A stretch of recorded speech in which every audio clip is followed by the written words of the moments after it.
Welcome करता हूँ फिर अपने YouTube channel dream become real पे। और हमने पिछली लेक्चर में जो कवर किया था वो था कमर्शियल पेपर, जो कि आपको वीडियो मिल जाएगी डिस्क्रिप्शन में, लिस्ट या मैं लिंक भी दे दूँगा। अब हम डिस्कस करेंगे सर्टिफिकेट ऑफ डिपॉजिट, जो कि मनी मार्केट का एक इंस्ट्रूमेंट है। It is use by commercial banks and financial institution. ये यूज़ करते हैं कमर्शियल बैंक और फाइनेंशियल इंस्टीट्यूशन। क्यों यूज़ करते हैं, ये मेन क्वेश्चन में क्वेश्चन अराइज होता है। जब इसको हम समझ लेंगे तो आपको सर्टिफिकेट ऑफ डिपॉजिट भी समझ आ जाएगा। अब कमर्शियल बैंक कैसे जो है इशू करती है सर्टिफिकेट ऑफ डिपॉजिट, देखिए कमर्शियल बैंक क्या करती है, लोगों से डिपॉजिट लेती है।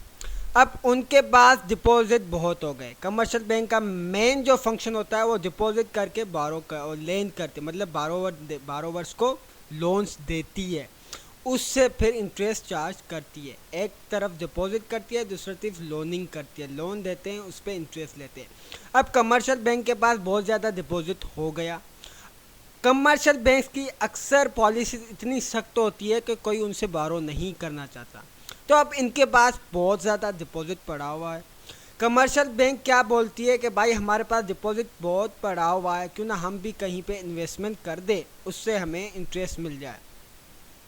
तो कंपनी क्या कमर्शियल बैंक क्या करती है, उनके पास जो डिपॉजिट बढ़ जाते हैं, बहुत ज़्यादा हो जाते हैं, वो भी कंपनीज में इन्वेस्ट करती है। बोलती हैं भाई हम इन्वेस्टमेंट करना चाहते हैं, हमें 10% चाहिए, 50% चाहिए। तो वो इन्वेस्टमेंट करने के टाइम पे सर्टिफिकेट ऑफ डिपॉजिट भी इशू करते हैं, जिसको बोलते हैं नेगोशिएबल इंस्ट्रूमेंट। वो क्या करते हैं, कंपनी को सर्टिफिकेट भी साथ इशू करती है कि भाई एग्रीमेंट, जैसे हम बोलते हैं एग्रीमेंट की हुई होती है। इसका मेन फंक्शन यही है कि डिपॉजिट जो बैंक के पास पड़े हुए होते हैं वो कंपनीज में इन्वेस्टमेंट करते हैं और उनसे इंटरेस्ट चार्जेस लेते हैं। तो वो सर्टिफिकेट ऑफ डिपॉजिट जो इशू करते हैं उस पर अगर कंपनी डूब जाती है, कंपनी का प्रॉफिट नहीं होता, वो एनी हाउ प्रॉफिट लेके ही रहते हैं।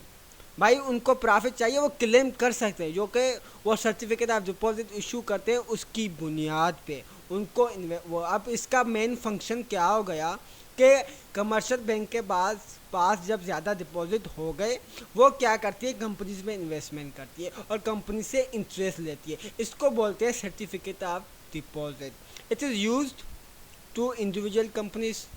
ये इंडिविजुअल कंपनी को ही इशू करती है। उसके बाद मिनिमम 1 लाख, ज़्यादा कम से कम 1 लाख की ही इन्वेस्टमेंट करेंगे। अब ज़ाहिर सी बात है, इतनी बड़ी बैंक है, वो 1 लाख से कम तो थोड़ी करेगी। इन्वेस्टमेंट कंपनीज में करेंगी तो मिनिमम 1 लाख की होगा और उनसे इंटरेस्ट चार्जेस लेंगी, क्योंकि कंपनी को भी कभी कभी पैसे चाहिए होते हैं तो वो बैंक से ले लेती है। तो इसको बोलते हैं सर्टिफिकेट ऑफ डिपॉजिट।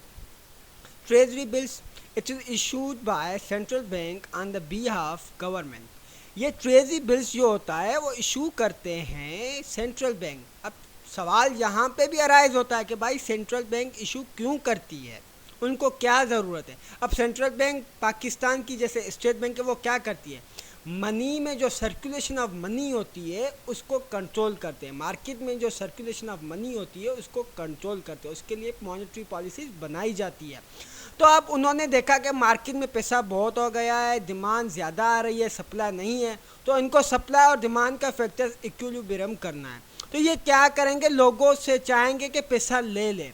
वो किस सूरत में लेते हैं, वो लोगों को ऑफ़र देते हैं कि भाई आप ट्रेजरी बिल्स हमसे ले लें। अब अगर वो ट्रेजरी बिल 42,000 में आप ले रहे हैं, जब उसकी मैच्योरिटी ख़त्म होगी, अगर 1 ईयर की मैच्योरिटी ख़त्म होगी, तो वो वही हम आपको 50,000 देंगे।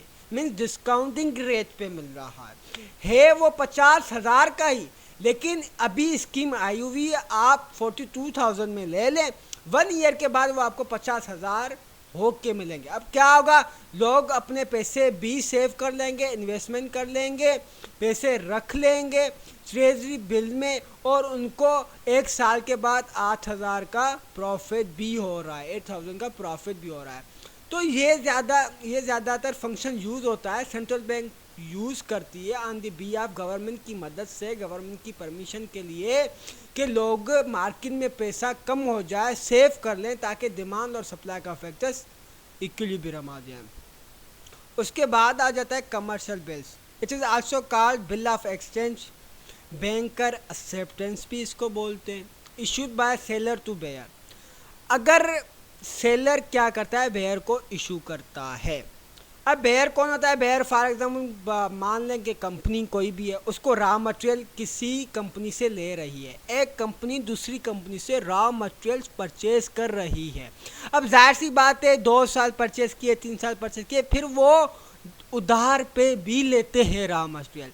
जब एक कंपनी दूसरे कंपनी से रॉ मटेरियल उधार पे ले रही है तो वो उसको एक रिसिप्ट जो है वो इशू करेगा, प्रॉमिसरी नोट्स इशू करेगा कि भाई उसमें एग्रीमेंट की हुई होगी कि भाई 90 डेज में वो पैसे आपको दे देगा। ये क्या हो गया? जस्ट लाइक अकाउंट रिसीवेबल हो गया। वो रिसिप्ट जो इशू कर रहे हैं उसको बोलते हैं कमर्शियल बिल्स। अब मेन बात इसमें आती है कि ये बिल ऑफ एक्सचेंज कैसे है।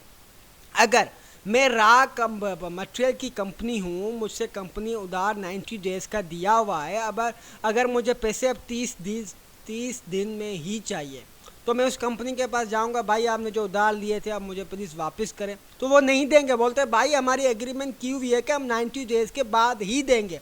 अब वो बेचारा परेशान हो गया, तो वो क्या करता है, वो बैंक की तरफ जाता है कि भाई मेरे पास इस कंपनी का बिल ऑफ एक्सचेंज है, मेरे पास इसका कमर्शियल बिल है, ये आप रख ले, आप मुझे इसके पैसे दे दें। तो उसमें बैंक इन्वॉल्व होती है। अब बैंक इन्वॉल्व ऐसे तो नहीं होगी, वो डिस्काउंटिंग रेट पे ही क्या होंगे, एग्री होंगे।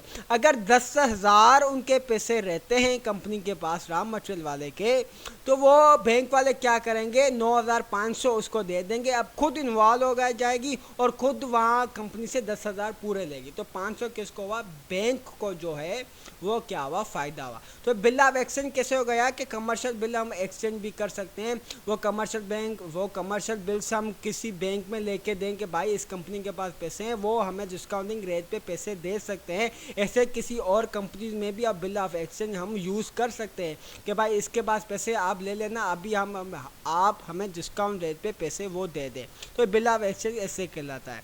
आई होप आप इनके इंस्ट्रूमेंट, इनके यूजेज समझ आ जाएंगे। जो भी हमने इंस्ट्रूमेंट डिस्कस किए हैं वो 1 to 365 दे रही होंगे, 1 साल के अंदर ही होंगे, इसलिए इसको बोलते हैं मनी मार्केट। अब देखिए यहाँ पे दिया भी जा रहा था, लिया भी जा रहा था, इंटरेस्ट रेट भी लग रहा था, सारा वही सर्कुलेशन ऑफ मनी था।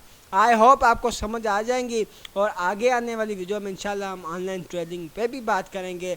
अगर वीडियो पसंद आई हुई हो तो सब्सक्राइब भी कीजिएगा, शेयर भी कीजिएगा, लाइक भी कीजिएगा। बड़ी मेहरबानी, अपना ख्याल रखिएगा। अभी आपसे लेते हैं इजाज़त। Thank you very much।